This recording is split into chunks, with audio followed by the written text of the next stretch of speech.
Next drill is our YTWs. So we're going to hinge from the hips, push the hips back. So we're going to slide over the L position. Okay, so you can go with or without a weight. So if you're using a weight, go pretty light, it doesn't have to be particularly heavy. So the first movement, we're going into our Ys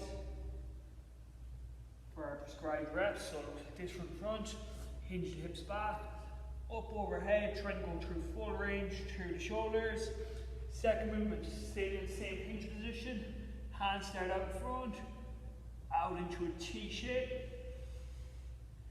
So over here, hinge from the hips, again, trying to really open up those shoulders. And our third one, we're going into a Y position.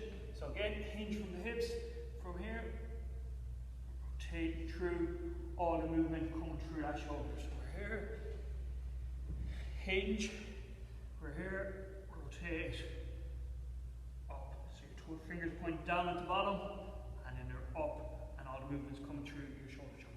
You can make any of those movements just a little bit more challenging with a very lightweight. It doesn't have to be really heavy.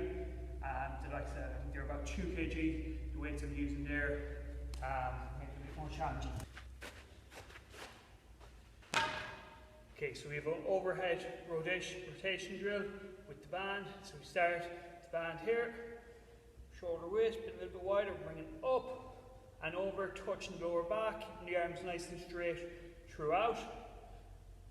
From the side view, it looks here, start here, around the front, band comes up overhead, all the way touches the lower back. Trying to keep our spine nice and neutral, not no excessive arching, and keeping the tension outwards on the band. What we don't want is, as you're going up overhead, that you have to compensate through one shoulder to get the band over. If you have to compensate, go with your hands a little bit wider so you can keep both arms nice and straight throughout the movement.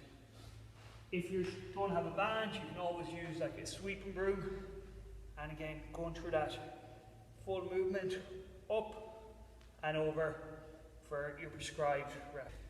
So the next one we have a shoulder wall drill. So if you can use a wall, I'm using a box here, just for demonstration purposes. What I'm trying to do is I'm sitting in, lower back against the wall or against the box, sitting up nice and tall, keeping the elbows pressed, all the way up overhead, trying to keep your forearms, wrists pressed against the wall throughout the entire movement. Okay, from the side view, looks like this. Okay, so you're against the wall, we're here, setting your position, and then from there, elbows down towards there, up, overhead, keep pushing your hands backwards.